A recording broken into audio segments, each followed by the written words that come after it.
The building that everyone else had finished mourning sat at the east end of Calla Springs Main Street, and in the autumn of 1882, it was still smoking. Not truly smoking, not anymore. The last ember had died in April, 6 months before Nora Vance arrived with a surveyor's satchel over one shoulder and $17 folded into the lining of her coat. What remained was the smell, and it was a particular smell that the wind carried east from the ruin on dry afternoons, the scent of scorched stone and burned paper, and the wet charred residue of things that had once mattered. The townspeople of Calla Springs, Colorado, had grown accustomed to it, the way one grows accustomed to a bad tooth. They did not stop noticing. They simply stopped speaking of it. The bank had been the tallest building in Calla Springs. That was the first thing Nora recorded in her field notebook the morning she reached the county seat to review the auction record. The bank had been 2 full stories of dressed sandstone, built in 1873 by a man named Harlan Fitch, who had imported a mason from Cincinnati and a second-floor iron railing from St. Louis, and who had made very sure that everyone in Garfield County understood what his building cost. When it burned in March of 1882, it burned completely. The fire took the interior floor, the staircase, every document inside, and the roof. It left the sandstone walls standing, as sandstone walls tend to do, and it left the vault. The vault was the reason she had come to Calla Springs at all. She had not come here looking for Harlan Fitch or his bank. She had come to survey a road-grade contract for the county assessor, work that paid 40 cents a rod and required her full attention in good weather and all of her patience in bad. She was 27 years old and had been doing this work for 4 years, since her father, Elias Vance, died of a lung illness in the winter of 1878 and left her his transit, his field notebooks, and his complete surveying kit, along with a methodical understanding of how the land beneath a thing could tell you more about the thing itself than any deed on paper ever would. She had not expected the work to sustain her at first. It had. The auction notice was pinned to the wall of the county records office between a notice for a lost sorrel horse and a broadside for a patent tonic. It had been posted for 3 weeks, and the auctioneer, a man named Percy Lott, told her later that he had not expected a single serious bidder. The parcel included the standing sandstone walls, the vault, the lot itself, and whatever structural debris remained on the property. The reserve price was $9. Nora bid 11.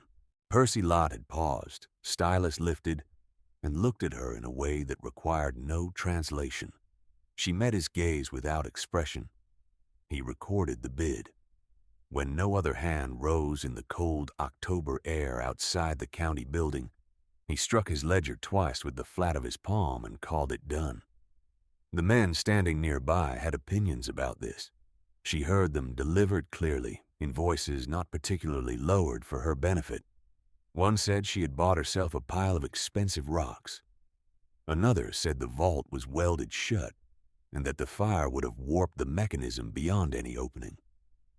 A third said she would be hauling ash out of that shell until the first snow, and then hauling ash again in the spring. They were not cruel men exactly. They were men who understood buildings the way buildings had always been explained to them, which was by looking at what remained on the surface and deciding the interior had nothing left to offer. Nora listened, and then she walked east on the main street to look at what she had bought. If you have ever stood inside the shell of a building that fire has passed through, you know there is a specific quality to the silence in such a place. It is not the ordinary silence of a room. It is a silence that has weight to it, a heaviness that comes from the absence of everything that once made noise inside.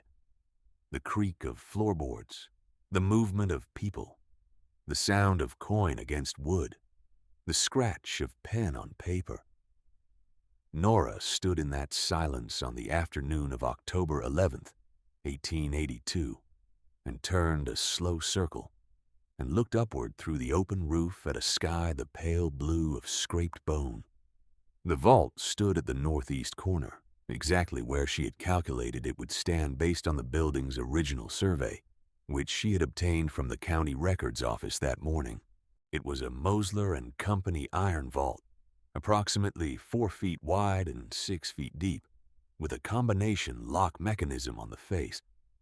The fire had blackened its exterior and had deposited a heavy skin of ash along its base and against its door. The door was closed. She did not try the combination that afternoon. She walked the perimeter of the structure instead, taking measurements, recording them in her father's field notebook with her father's pencil, noting the structural integrity of each wall, the distribution of fallen roof debris, the depth of the ash layer in each corner. The ash was deepest along the west wall, thinner near the vault. She noted this. She came back the next morning with a fine bristle brush, a small bellows, and a lantern. Her father had taught her surveying, but he had also taught her something that preceded it, something that surveying was built upon. The practice of reading a site before you disturbed it. You look first, you measure, you form a hypothesis, and then you test it with your hands. You do not begin with the conclusion and work backward. He had learned this habit from his own father, who had been a river surveyor on the Ohio, and his father's father before that had surveyed land grants in Pennsylvania under a British warrant that was later voided. And the voiding of that warrant was the family's first lesson in the difference between what paper claimed and what the ground itself recorded. The ash near the vault was mixed. Nora had noticed this the day before, and with the lantern held low, she confirmed it now. The majority of the ash was what you would expect from a structure fire: charred wood, burned paper, the mineral residue of things combusted entirely. The ash near the vault's base, however, contained something else. Small calcined rectangles, some no larger than $0.25, some the size of a man's hand. Not burned randomly as objects burn when fire takes them by surprise. Burned systematically, as objects burn when they are fed into a heat source with intention. She worked with the brush for 2 hours that morning, uncovering and cataloging what the ash contained. She did not rush. The light was adequate once the sun reached the roofless interior, and she had the patience of a woman who had once spent 6 days rerunning a survey line across a Wyoming ridgeline in November because her first set of measurements had been corrupted by a magnetic anomaly in the rock. 6 days of misery and cold wind had taught her that patience was not temperament. It was method. What she found and recorded in those 2 hours was this: 17 calcined rectangles consistent with ledger book covers. The bindings burned away, but the compressed board and leather material partially surviving in the reduced oxygen zone near the base of the west wall. A scatter of iron tacks, the kind used to anchor ledger bindings to their boards. A brass hinge, approximately 1 1/4 inches of the type fitted to document boxes. 3 small iron rod segments, each approximately 4 inches, consistent with the interior frame of a fire-resistant document case, and caught in the angle where the vault's external iron met the sandstone of the northeast wall, a folded square of paper, half consumed, on which she could read 2 columns of figures before the paper ended in a burned edge and gave no more. She did not speculate yet about what the figures represented. She recorded them in the field notebook and noted the location and the orientation of the fragment relative to the vault. Then she stood and looked at the vault, at the skin of ash along its base and the blackened exterior and the closed door. And she thought about the sequence of events that produced the scene she was standing in. Fire takes things indiscriminately as a rule. It does not select. It does not plan. The evidence she was looking at was evidence of selection, of planning, of a deliberate choice about what would burn and where the burning would happen, and how long it would have to do its work before anyone arrived to stop it. She thought about the 12 days between the bank's suspension on February 28th and the fire on March 12th. 12 days was enough time for a careful man to decide what he wanted gone and what he wanted kept. If you have followed a story like this one, you already know that the people who laughed at what she bought were not wrong about everything. The vault was, in fact, welded shut. Not by the fire, as the man outside the auction had supposed, but deliberately and recently. The weld was rough and had been applied by someone working quickly. It was the kind of weld you made when you had one chance to do a thing and did not intend it to be undone. She recorded this in her notebook. Vault door welded from outside. Post-fire. The weld applied to the gap between door and frame at 4 points. Approximate material iron or high-carbon steel. Approximate date of application within 6 months, preceding today. Then she walked to the hardware merchant on the south end of the main street and purchased 12 inches of hacksaw blade and a small container of cutting oil. The hardware merchant, a man named Cal Pruitt, watched her count out the coins with an expression that was trying to be neutral and not entirely succeeding. He had heard about the auction. Everyone in Cala Springs had heard about the auction. "That vault won't open with a hacksaw," he said. He was not being unkind. He said it the way a man says a thing he believes to be helpful. "I know," Nora said. She was not going to open the vault with a hacksaw. She was going to cut the weld. There is a particular skill in cutting a weld rather than a base metal, and Nora had learned it from her father, who had learned it from a boilermaker in Pittsburgh who had taught a surveying class at a mechanics institute as a side engagement in the winter months. The boilermaker's name was Crane, and he had believed with an intensity that Nora had found mildly alarming when she was 13, and mildly magnificent now, that a person who works with iron-bounded objects in the American landscape has a professional obligation to understand how iron is joined and how it is separated. A joint, Crane had said, is not a permanent thing. It is a decision made by a person, and all decisions made by persons can be revisited. She worked on the weld for the better part of 3 days.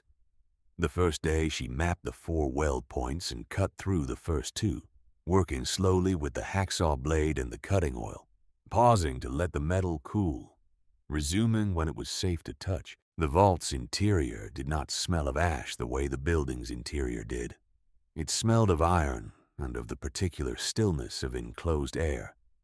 She could smell it through the fractional gap at the weld points she had already freed, and the smell told her something, though she could not yet name what. The second day, she cut the 3rd weld point and started on the 4th. It was harder going than the first 3. Whoever had welded this had spent more time on the 4th point, perhaps because it was in the lower corner and bore the most weight when the door was thrown. She broke 1 section of blade and fitted the 2nd.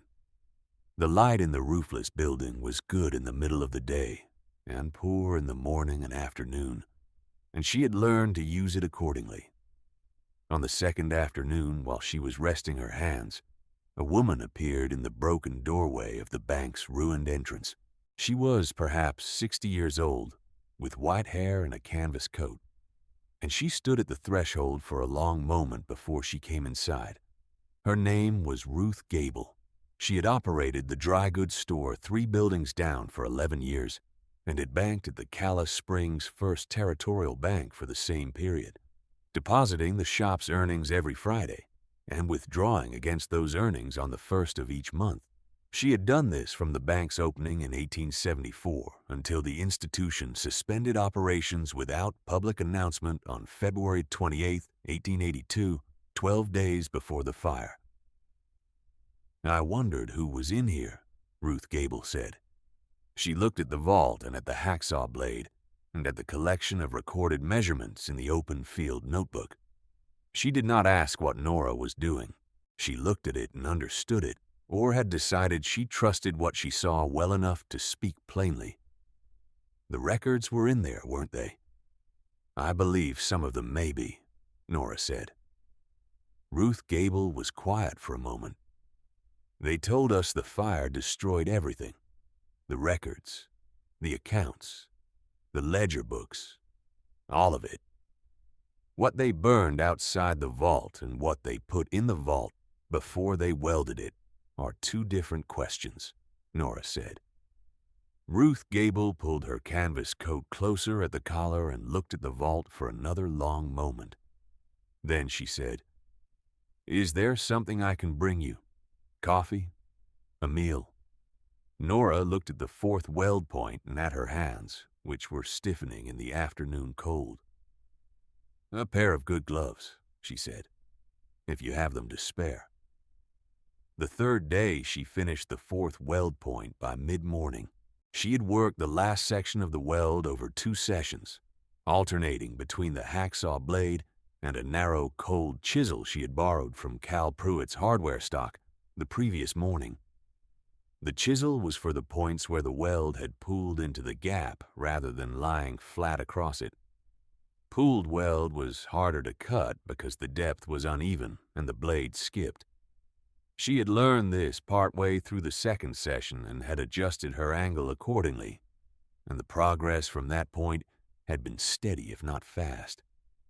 Her hands ached across the knuckles from the cold, and from gripping the blade handle for hours at a time. Ruth Gable's gloves helped. They were good heavy leather, lined with wool, and they made it possible to hold the blade without losing feeling in her fingers. When the fourth weld point separated, she heard it more than she felt it.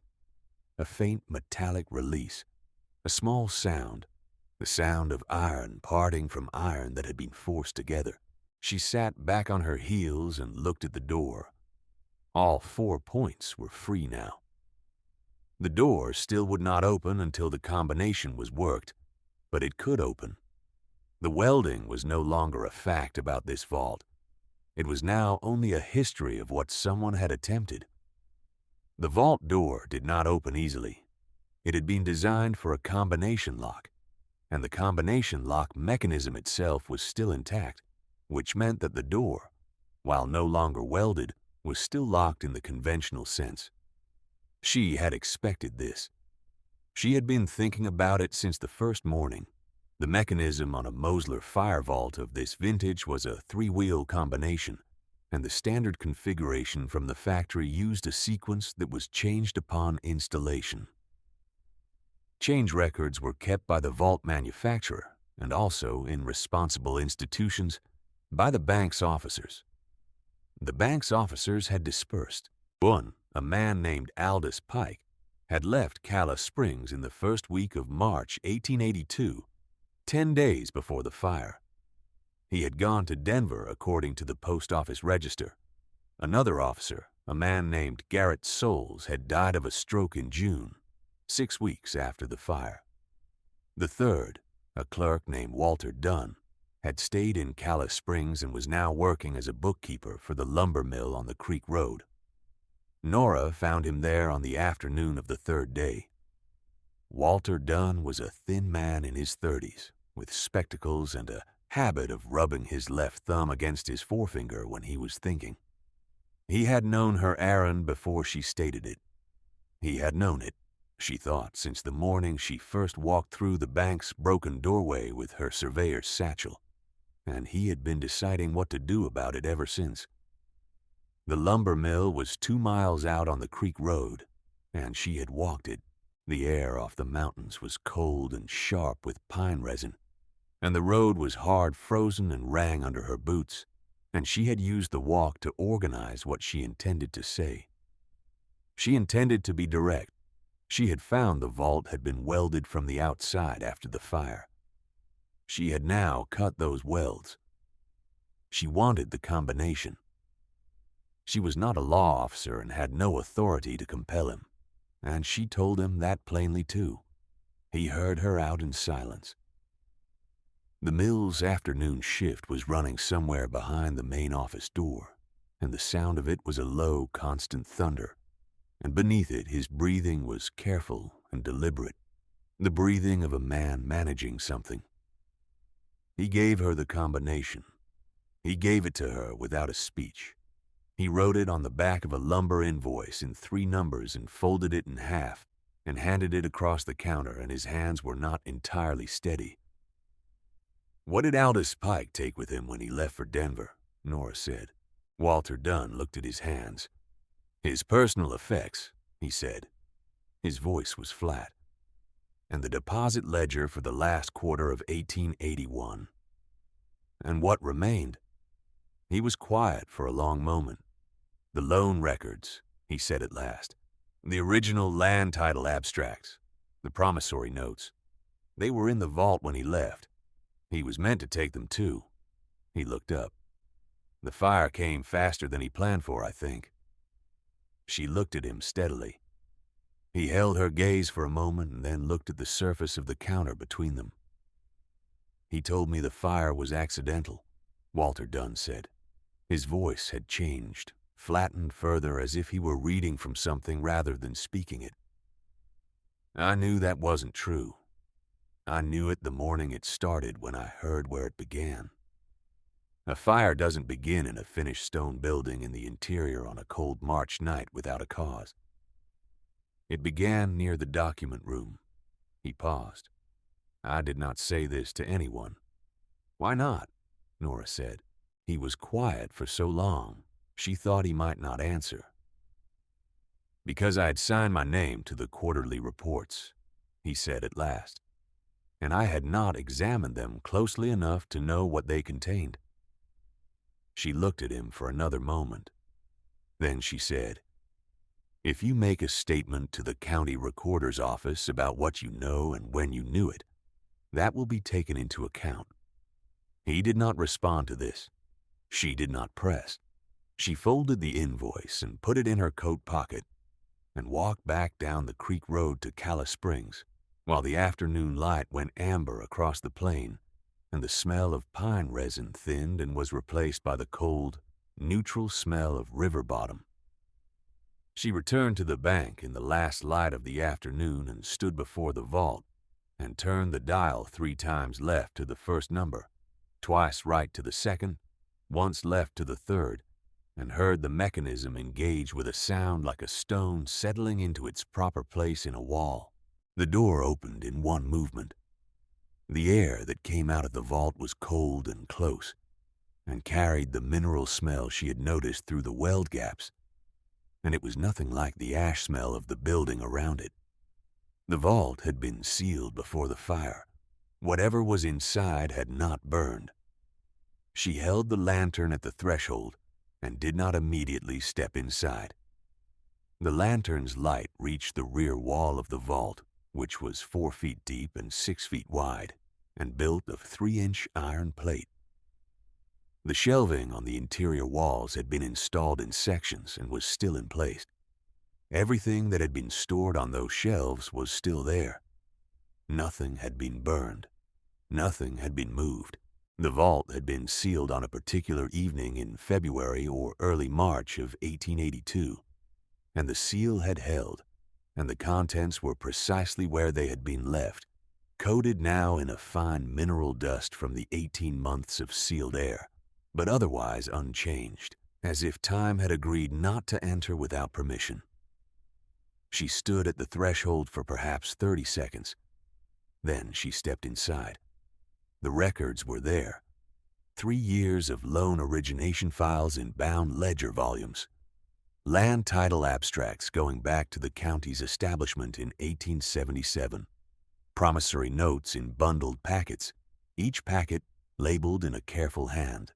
The deposit ledger for 1879 through 1881, the one that predated the quarter Pike had carried to Denver, and in the rear left corner of the vault, in a separate tin document case of the kind used by attorneys and county recorders, a second set of records that she did not immediately recognize. She brought those out last. She stacked everything else on the floor of the roofless building and covered it with a canvas cloth she had brought for this purpose. Then she carried the tin case to the rooming house and set it on the table under the lamp, and did not open it until she had eaten supper and sharpened the pencil she used for her field notebooks, because she wanted to be deliberate about what she was about to read, and she had learned that hunger and dullness made her hurry through things she should read slowly. The tin case opened with a small friction catch. Inside, the papers were dry and well preserved, banded into 3 sections by strips of brown gum tape. She removed the tape carefully and set the papers flat on the table and turned to the first page. She read for 3 hours that first evening. The tin case held what she eventually understood to be a duplicate set of account entries, not copies made for convenience, copies made for concealment. The accounts they recorded did not correspond to any account in the official ledger books. They were a separate record, in Aldous Pike's handwriting, of transactions conducted between February of 1879 and January of 1882, in which deposits made by 31 account holders were recorded on the official ledger as deposits and then recorded in this secondary set as partial transfers to a private account held at a bank in Denver under a name she did not recognize. The total was $11,240. She's going to put this down now, she thought, and she did, setting the papers flat on the table and holding her hands in her lap for a moment. The lantern flame was steady. Outside the window of the rooming house, she could hear the wind moving in the cottonwood trees along the creek. $11,240. Over 3 years, 31 depositors, most of them small merchants or homesteaders, people whose accounts would have held between $100 and $800 at any given time, people who would have noticed a large withdrawal from their own account, but who would not have noticed a systematic partial extraction across a period of years because the amounts removed were calculated never to trigger a quarterly shortfall that a depositor would feel directly. Ruth Gable's name was in the records 34 times. She went to find Ruth Gable the next morning. The dry goods store was open at 7 o'clock, and Ruth Gable was behind the counter cutting cheesecloth. She looked up when Nora came through the door, and something in her face settled, as if she'd been holding a question since the afternoon she walked into the burned-out bank 3 days ago, and had known the answer was now arriving. Nora laid the records on the counter, the relevant pages marked with paper strips, and explained in measured language what she had found, what the secondary ledger indicated, and what she believed the total of the transfers to have been. She did not editorialize. She stated the figures and allowed Ruth Gable to read the pages that concerned her own account. Ruth Gable read them without speaking for a long time. Then she set them flat on the counter, precisely aligned, the way a person sets something down when they need their hands free for another purpose. $380, she said. Over 4 years. Yes. That was my store's margin, Ruth Gable said. Some of those quarters I thought I'd miscounted. I went through the receipts twice. I thought it was me. She hadn't miscounted. The error had been performed on her with precision. The question before Nora now wasn't what had happened. The question was what to do with proof of it. She spent the better part of 2 days thinking about this, and she spent them at work, at the transit and the field notebook, running the county road grade survey that had brought her to Calla Springs in the first place, because work and thought had never been enemies in her experience.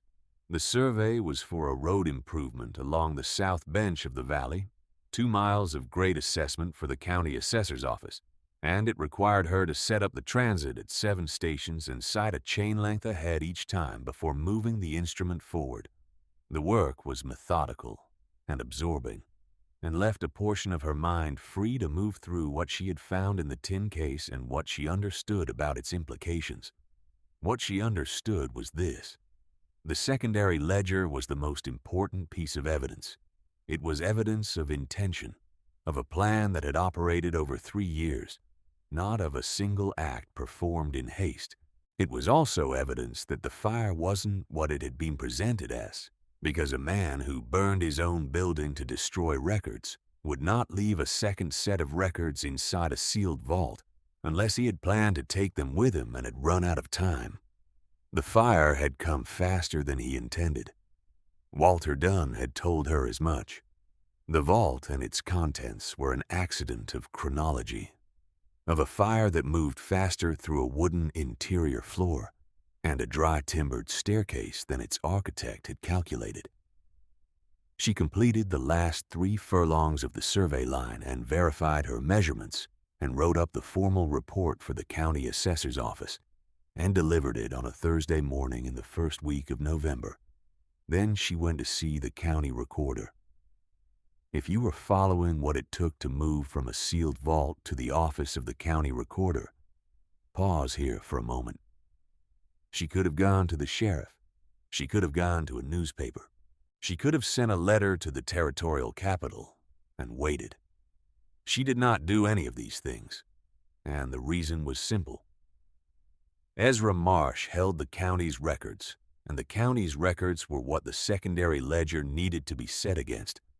And the setting against needed to happen in one place, with one witness, before anyone who might have an interest in the outcome could be involved.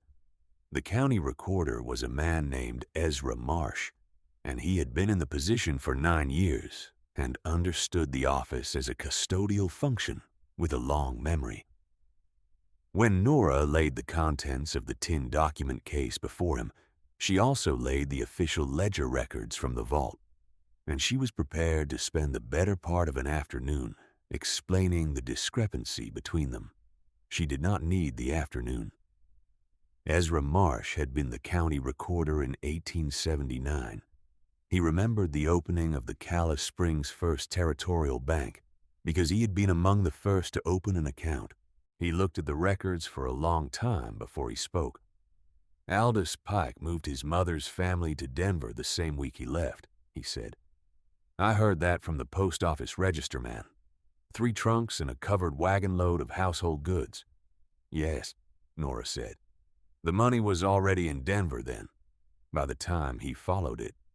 That would be my reading of the sequence, she said. Ezra Marsh considered the tin case and its contents for another moment. Then he said, These records will need to go to the Territorial Attorney General's office, along with a statement from you about where and how you found them. He looked at her directly. That will mean the account at the Denver bank can be attached. Some portion of what was taken may be recoverable. How much is a realistic estimate? Nora said. He was quiet for a moment, thinking carefully. Some portion, he said again. He was not a man who overstated. She understood. Some portion was not nothing. Some portion was the difference between what the law could do and what the law would pretend had never happened. And in her experience, that difference, measured in years and in quiet and in the small commerce of ordinary life, was considerable. She made her statement. It took 2.5 hours, and she wrote it herself in longhand, and she was precise about the dates and the measurements and the sequence of her discoveries, and she was precise also about the condition of the weld when she first approached it, and about the fact that Walter Dunn had given her the combination of his own volition, and about what he had told her regarding the deposit ledger that Aldous Pike had carried to Denver. Walter Dunn, when the county recorder's office subsequently contacted him, gave a longer statement. He had been carrying the weight of what he knew since March, and he was, by the time the apparatus of the law turned its attention toward Denver, a man who had decided he had been carrying it long enough. Aldous Pike was located in Denver in the spring of 1883. The proceedings that followed were civil as well as criminal, and they took time, as such proceedings do, and the outcome was partial, as such outcomes always are. The account at the Denver bank was frozen and then attached. Pike himself had moved the bulk of the money twice since arriving in Denver, and the first attachment reached approximately half of what had been transferred. A second civil action against his personal property and holdings recovered a portion more. The amount recoverable in total came to $7,400 after legal costs, which was roughly 66 cents on every dollar that had been taken. 66 cents on the dollar is not full restitution. It is also not nothing. And for Ruth Gable, who received $251 on her $380, the amount was enough to make a difference in a year whose other margins were thin. For 9 other depositors, it was more than enough. For the remaining 21, it fell short in varying degrees, and the law recorded this fact without being able to remedy it further. Walter Dunn's statement to the county recorder's office was considered in the civil proceedings. He was not charged. He continued at the lumber mill on the Creek Road and was said in the years following to be a reliable bookkeeper who examined the quarterly reports with a thoroughness that occasionally surprised his employers. Percy Lott, the auctioneer who had sold the burned-out bank to Nora for $11, heard about the proceedings and about the tin case and its contents when the territorial newspapers covered the civil attachment action in the spring of 1883. He wrote a brief note to the county recorder's office expressing his opinion that the records had been well handled. He did not send a note to Nora directly because he did not know where she was. She had left Calais Springs in March. Nora had not expected full restitution. She had not set out to deliver it. She had set out to open a vault whose door someone had welded shut, because a welded door, in her experience, meant something worth keeping or worth hiding, and she had been curious since the first morning which of those two things it was. The burned-out building on the east end of Calais Springs Main Street was sold again in the summer of 1883, this time to a hardware concern from Pueblo that wanted the lot and the standing sandstone walls, which were good walls and would serve as the exterior of a new building with a new interior and a new roof. The vault was removed and sold to a mine office in the mountains that needed secure document storage. The lot sold for $200, which was $189 more than Nora had paid for it. She did not stay in Calais Springs to see the construction begin. She had a survey contract in Wyoming that had been waiting since October, and the season was short, and the ground was still workable in the early weeks, and she did not intend to lose a day of it. She stopped at the dry goods store the morning she left to return Ruth Gable's gloves, which she had kept through the winter because the weather had been cold, and she had worn them through 2 subsequent survey assignments, and they had proved very good gloves. Ruth Gable would not take them back. She said Nora should keep them. She said it plainly and without ceremony, the way she conducted most things, and Nora understood this was the closest Ruth Gable was going to come to saying what the gloves represented in her estimation of the work that had been done in the burned-out building at the east end of the street. Nora accepted them. Nora folded them and placed them in her satchel beside her father's transit and rode north out of Calais Springs on the Creek Road, while the sky was still pale, and the cottonwoods along the creek were just beginning to open their leaves for the second spring she had seen from this country. She did not look back at the east end of the main street. She did not need to. She had already seen everything that building had to show her, and she had written it down precisely in a field notebook that was now full and would be filed with the others her father had filled before her, in the cedar chest she kept at the rooming house in Pueblo, where she kept her winter things and her spare transit case and the 2 remaining volumes of her father's surveying library. There is a particular thing that happens when you open a thing that was meant to stay closed. You do not always find what you expected. You find what was sealed inside, which is different, and what you do with it afterward is the only question that remains. Nora Vance had found a wrong and had given it to the instruments that could address it, and the instruments had done what they could. And what they could do was imperfect and also real.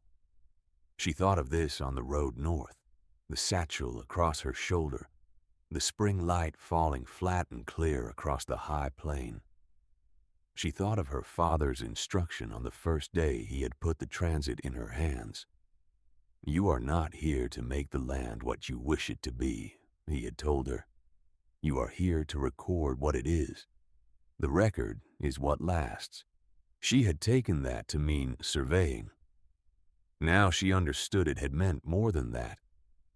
The vault in the county recorder's office held her statement, and the duplicate ledger records, and the origination files, and the promissory notes, properly cataloged and indexed. They would be there long after the ash smell left the lot on Calla Springs East End, long after the sandstone walls held a new roof and a new hardware store, and forgot the particular silence of a burned interior. The record was what lasted. The record was what she had gone into the ashes to find. She rode on.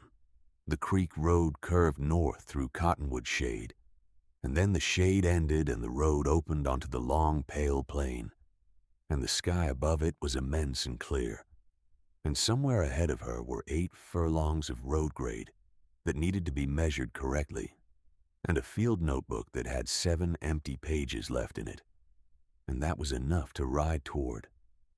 If a story like this one stays with you, if it calls to mind something you have waited a long time to see made right, leave a word in the comments. There are others like this one waiting if you want them. The gloves stayed in her satchel, folded flat, for the rest of that survey season and the one after it. She wore them when the weather called for it. They fit well. They had been made for hands that worked.